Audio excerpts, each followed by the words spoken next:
Roll Tide and welcome back to the Advantage Center inside Saban Field. This is Roger Hoover at our podcast studio. Now, pleased to be joined by Alabama baseball's Coleman Mizell, coming off a great series for the Crimson Tide against the Missouri Tigers as he rounds into the later stages of your sophomore season. Coleman, first of all, Roll Tide. How's everything going for you? Roll Tide. Everything's going great.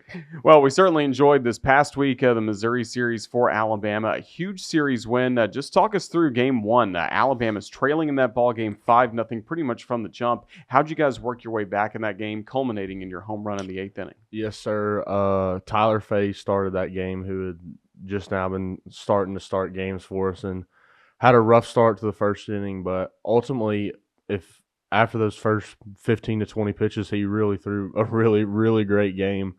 I think I don't remember exactly the stat line, but I think he gave us 5 or 6 innings, which not ultimately helped us win that game, but helped our bullpen be set up for the next 2 games in order to where we can save Carson Osmer and be able to throw Matthew Heiberger on 2 days whenever he's thrown 1 inning each day, which is huge in the grand scheme of things. So just being able to do that in order to help us as a team win the game. And then offensively, it was a little bit of a struggle at the beginning, and then we just kept stacking runs together. And Coach Vaughn always does a really good job of telling us that obviously it's impossible to hit a 5-run home run. So just taking it, just cutting into it each and every inning and doing everything you can to get it up to where you can set it up in the late innings to have a chance to win, and you're not chasing 5 or 6 runs in the 8th inning. You're chasing 1 or 2, which is a huge difference in the way the SEC is. And even like a team like Missouri that doesn't have any conference wins, they still have really, really quality arms that are running out there, just like every team that we play. So then in the 8th inning, I think it was Torres leading off that inning. He drew a leadoff walk, which was huge. And then Will Hodo, I think it was Will Hodo. Will Hodo got a walk as well, and then runners advance. Or no, one of my best friends, Garrett Staten, he hit into a 2-ball, which was unfortunate. He had one of the biggest swings of the game. I think it was 2 or 3 innings earlier, which helped cut the lead in half and got the Torres up to third. I was hitting in the 9-hole, so they had the opportunity to flip the lineup back over and get it to where Bryce and LeBron would be up with a good situation to hit. And then I fouled off, took a couple borderline pitches that sometimes I'll swing at, which I wouldn't have been able to do anything with. And I got the 3-2 pitch, and I didn't think that they were going to want to walk me to bring Fowler up at the top of the order. So I was just ready for a pitch in the zone, and I made good contact with it and had a really good swing. Yeah, really good swing. The ball went a long way. A 2-run homer that gives Alabama the advantage. Osmer gets it done in the 9th inning to make sure Alabama gets that win. Was that one of the best celebrations you've had, not just with a home run, but once that ball game was over, knowing you had the home run that was the difference? Yeah, if you ask anyone, they know I'm not a huge rah-rah excited guy, but whenever I hit home plate, I got really, really excited for the first time in a good, I'm excited all the time, but I don't really ever show it. But I showed it there for a minute or 2. Yeah, that really was a good celebration, good moment. And then it seemed like once Alabama had that win, good momentum the rest of the series. Even the next night, you had another big hit, a 2-run double. Yes, sir. Just ultimately not understanding that, it doesn't matter the one day if you're 0 for 4 or if you're 4 for 4. It actually does not matter at all the next day. You just got to show up and be able to help your team win and produce however you can. And I got a good opportunity of a good pitch to hit, and in a situation where we needed to get some runs in, and I just executed. Certainly did. So the Crimson Tide sweep Missouri. Now you still have 3 series left to go in SEC play, starting with Vanderbilt coming up this weekend. Is this a good momentum right now for the Crimson Tide rolling in that series? Yes, sir. I like where our team is right now. We obviously had a little 3 or 4 week stretch where we didn't play what I would say would be our best baseball, but we were still in games, playing well together, and we played really good opponents. I mean, playing at Alex Block Stadium was really, really hard. It was one of the more neat venues I've ever been to in my life, and just being able to stack wins together and be in a good situation to help us not necessarily host, but be in a tournament and be in a good situation to go and win and be in places that we haven't been in a long time. It's certainly exciting. So that's all that's coming up for the Crimson Tide. Again, 3 series left to go in SEC play, SEC tournament, NCAA tournament after that. Let's bump it all the way back now to your journey. First of all, tell us where you're from. I'm from Hartselle, Alabama, which is on I-65 between Birmingham and Nashville. What'd you like about growing up there? I absolutely love Hartselle. Hartselle's where I'm from. I absolutely love it. My parents went there. My grandparents went there. I mean, Hartselle means everything to me, and we had one of the best high school coaches ever, Coach Booth. I don't know if anyone knows who that is, but he's an absolute living legend. Rest in peace to that guy. And he meant everything to the city of Hartselle, and just being able to play for him and play it for Hartselle, which is a school that really, really means a whole lot to me. A lot like Alabama, just meant a whole lot to me. Did you get to meet him pretty early on when you were getting into baseball, even years before he got to play for him? My grandfather and him have been best friends for a long time, and he always wanted me to be around baseball, so I was around all the time. Pretty good baseball culture there, right? I mean, you grew up with some really good players. Yes, sir. We my junior year of high school, we were very, very good. We won a state championship, which meant a whole lot. It was the first one Hartselle's won since 2013. So it meant a whole lot to me in order to do that with some of my lifelong friends, which is a memory I'll cherish forever. Who are some of the guys that you played with that maybe we've seen in SEC play or even around this campus? I played every my junior year and senior year. JT Blackwood was on our team, who's a reliever on our team. Peyton Steele and JoJo Williamson were freshmen on that team, or freshmen this year, who were a year younger than me. So I was sandwiched between two guys.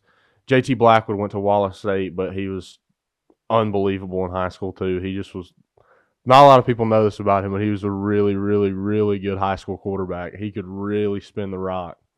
Absolutely. Did you play football at all? I played football. I was not very great at football. I just kind of played it because I really liked the coach and wanted to be around and play with my best friends every day. That's certainly good. Where'd you get the nickname Bull? So whenever I was a little kid, my grandfather, they had the little jumper cables you'd hook to the door, like you'd sit in, and I'd just jump in them all day. That's all I ever wanted to do. I'd just jump up and down in them all the time.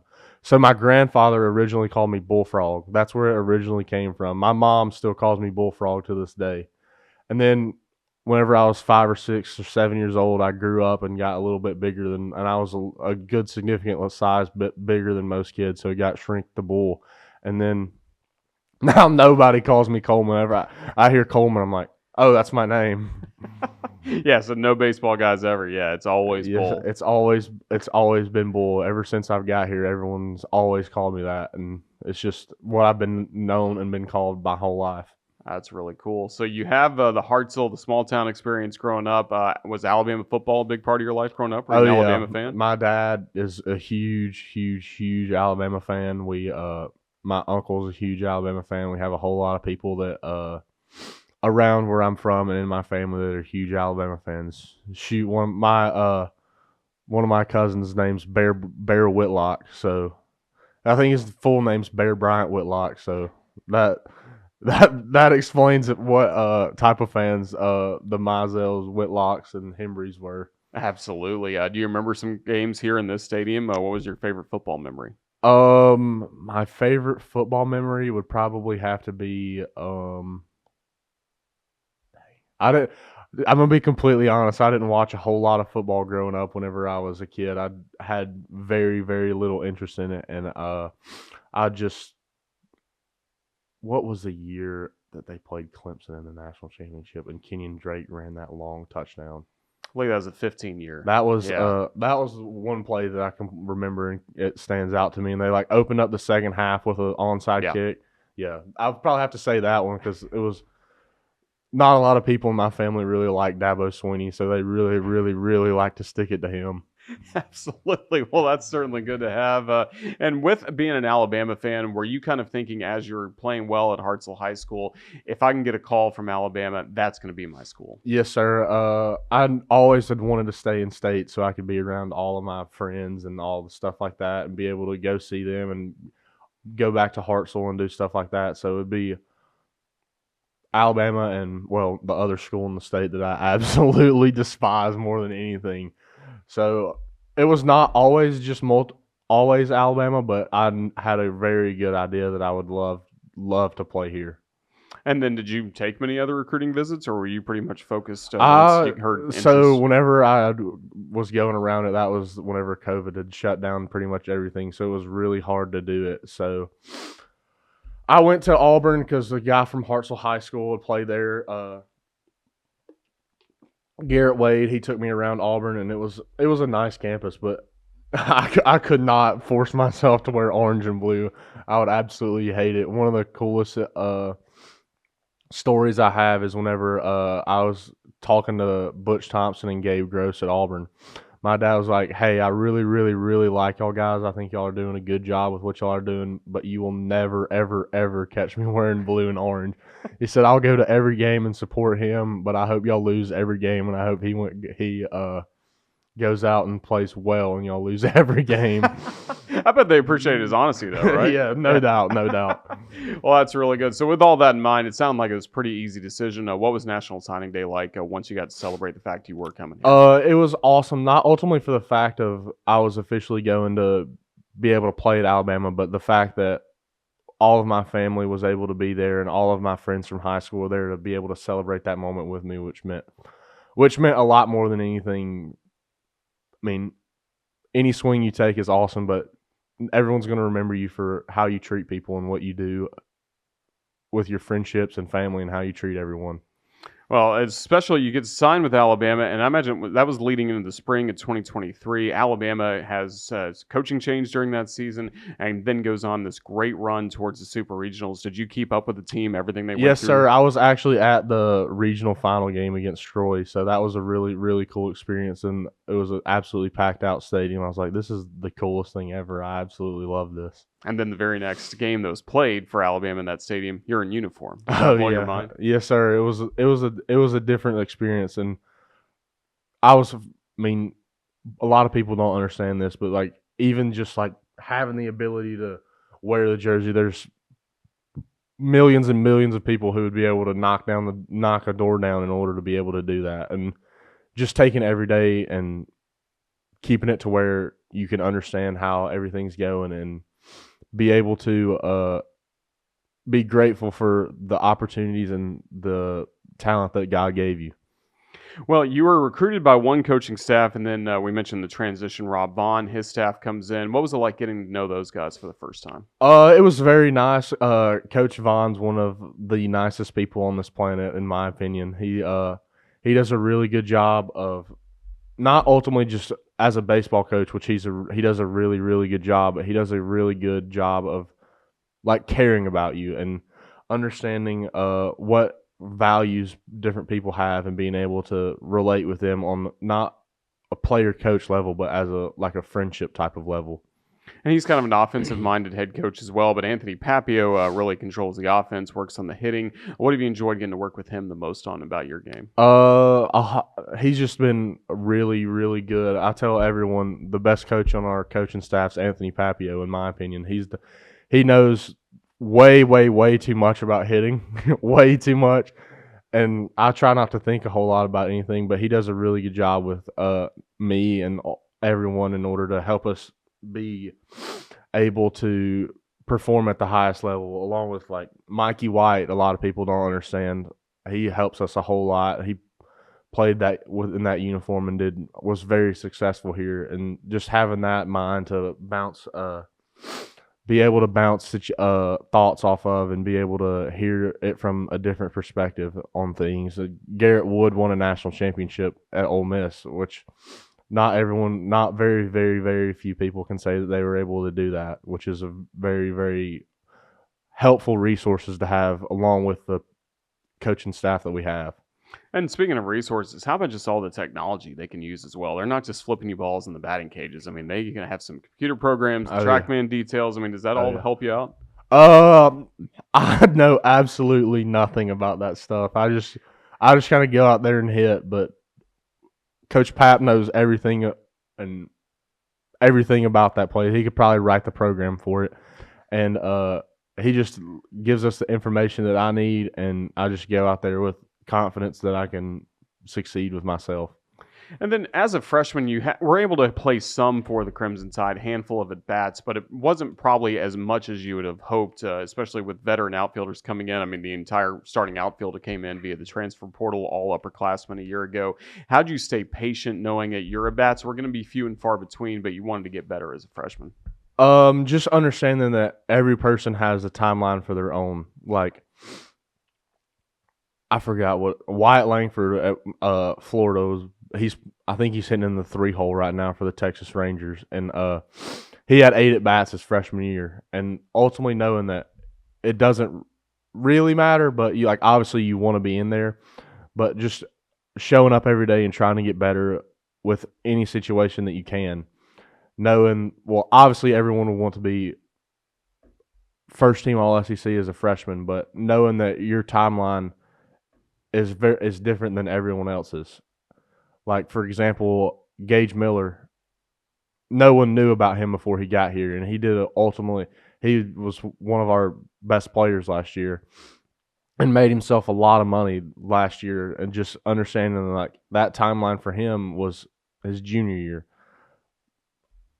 Every different person has a timeline. Like, it could, and you never know when it is, but just staying ready whenever your time's called and being able to perform, and knowing that if you go out there, you prepared yourself and being able to tell yourself, I did everything I can in this moment in order to succeed. And then did that really motivate you going into even summer last year and the fall work you did to make sure you had a larger role in this team? Yes, sir. Just I talked to all of our coaches about it, and I was like, I'll do whatever we need to do in order to help us win. I can do. If it's pinch hitting, if it's doing whatever, I'm up for it. I want us to win. I want Alabama to be good. I want all of that to be priority one before my individual success. That's really good. That's exactly how it kind of played out this season. You're able to work your way into the starting lineup pretty early. And I think a huge reason why the coaching staff trusted you, yes, you were getting hits, but the main thing you were doing, you were getting on base, whether you're getting hit by a pitch, drawing walks. Do you take a lot of pride in your ability to know the strike zone, know when to get on base? Yes, sir.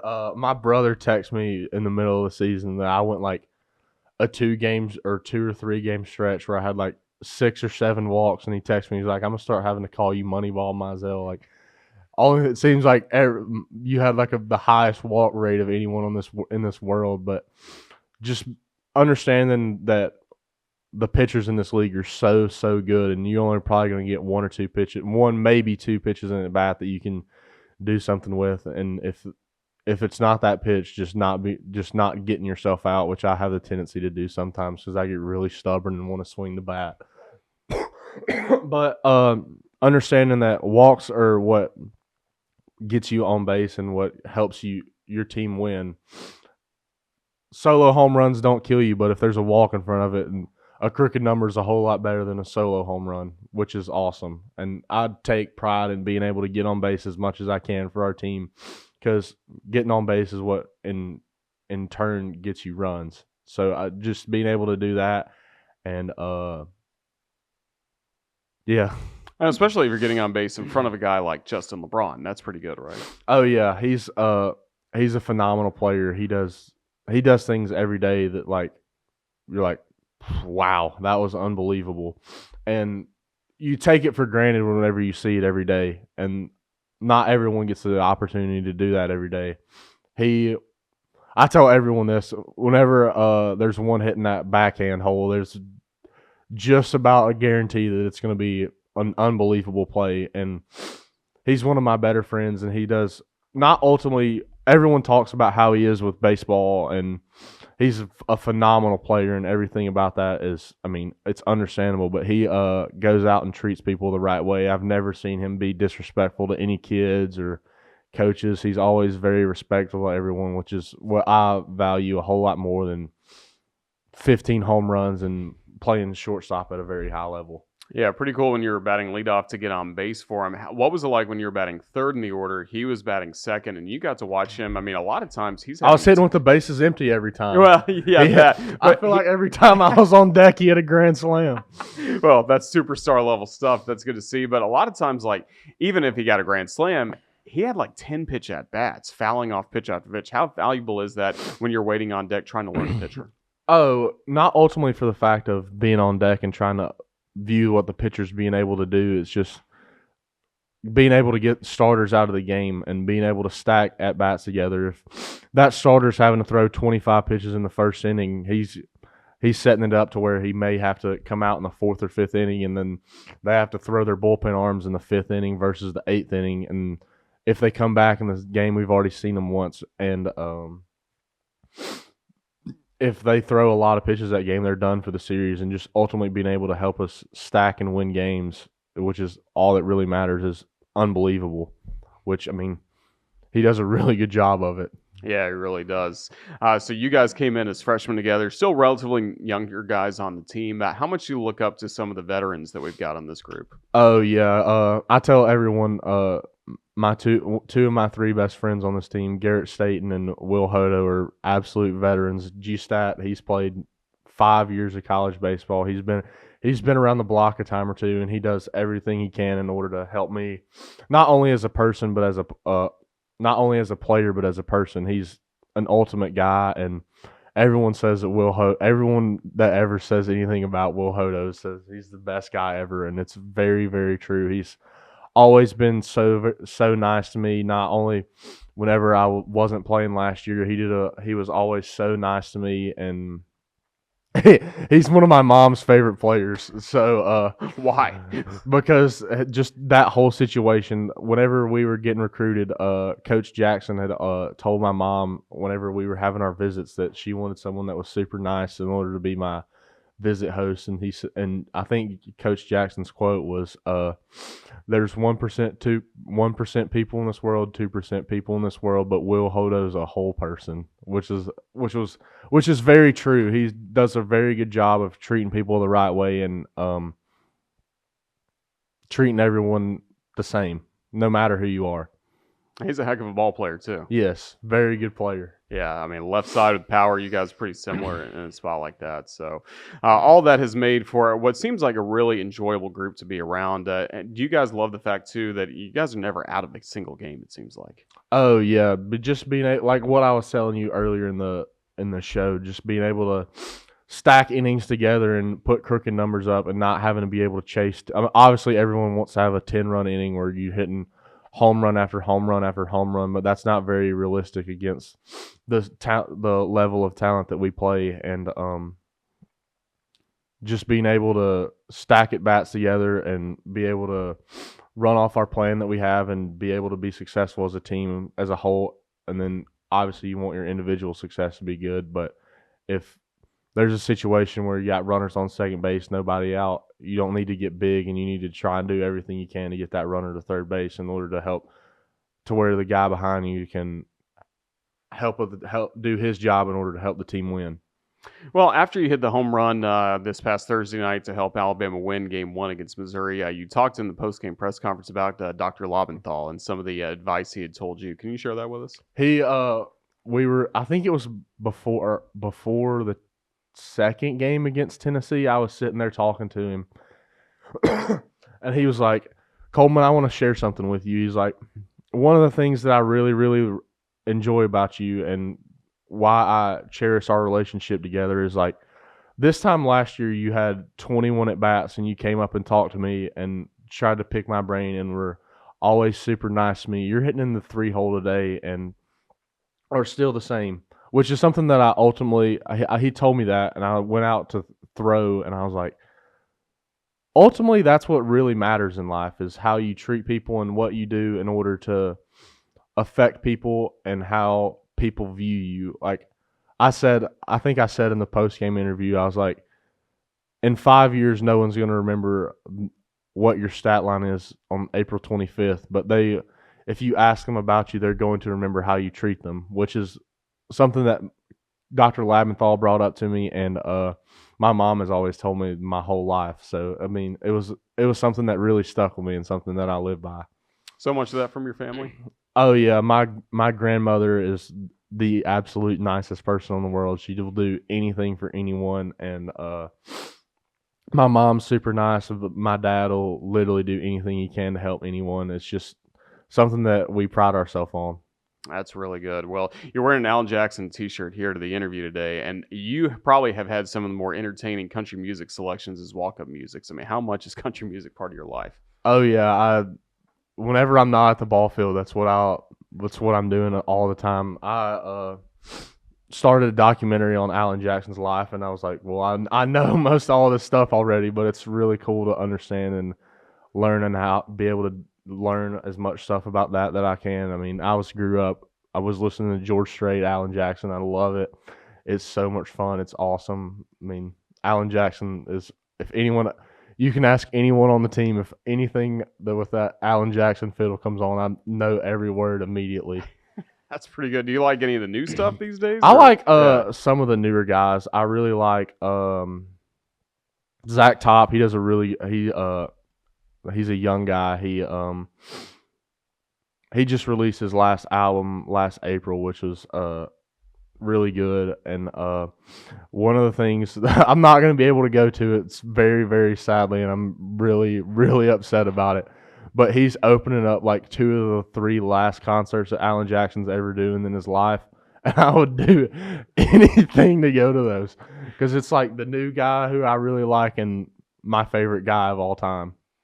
Wow, where are those concerts going to be? What time? I think SEC or I think one of them's in like Charlottesville, one of them's in like Miami, but they're all during baseball season. But yeah, he's on Alan Jackson's on his last call tour. He has CMT disease, and they don't want this is his absolute last go around, and I'm very, very upset that I won't be able to go see him. I bet. So, are we going to hear an Alan Jackson song as one of your walk-ups at any point? Or what goes into that selection? Possibly.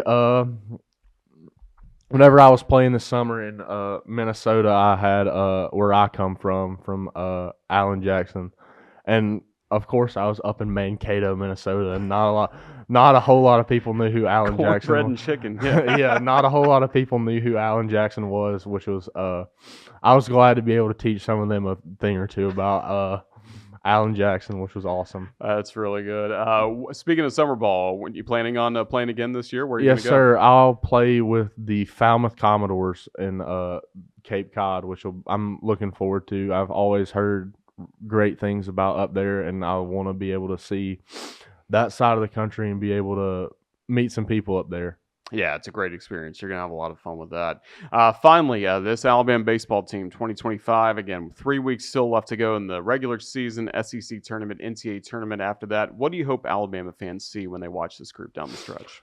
A group that does everything that they can in order to help us win and do things that we can in order to just be as successful as we can be. I want and have the ability to go out and let everyone, whenever they leave the ballpark, be able to say, we may not have won today, but they played as hard as they can and gave everything that they can out there. I mean, that's all you can really ask for. You can't really, I mean, obviously everyone wants to win, and that's all that really that a lot of people really care about. But if you go out there and do everything that you can in order to win, I mean, and play as hard as you can, and you come up on the wrong side of it, I mean, you can live with yourself.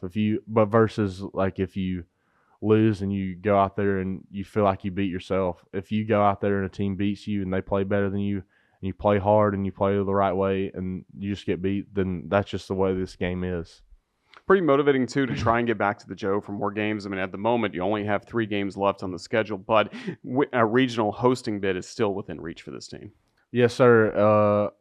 With the addition of Texas and Oklahoma, I don't understand. I've always been understood from the older guys. So if you get to 16 conference wins, you have a really good shot of hosting. But I don't know how the rules are now, because there's still only so many SEC schools that can host regionals. So I mean, just ultimately being able to be in a good spot in order to where at the end of the season we're playing our best baseball, which is all we can really hope for. Whether it's we're playing it UC Irvine or we're playing here. I mean, I would obviously love for it to be here because I really, really like this place, and I'd rather sleep in my bed whenever the game's over and just going out and doing everything we can in order to be able to play in our best baseball once the SEC tournament comes around and getting hot at the right time. We look forward to seeing that. Well, Coleman, Mizell, thank you for the time you've given us here today on the Crimson Tide Sports Network. Best of luck down the stretch. Roll Yes, Tide. sir. Roll Tide.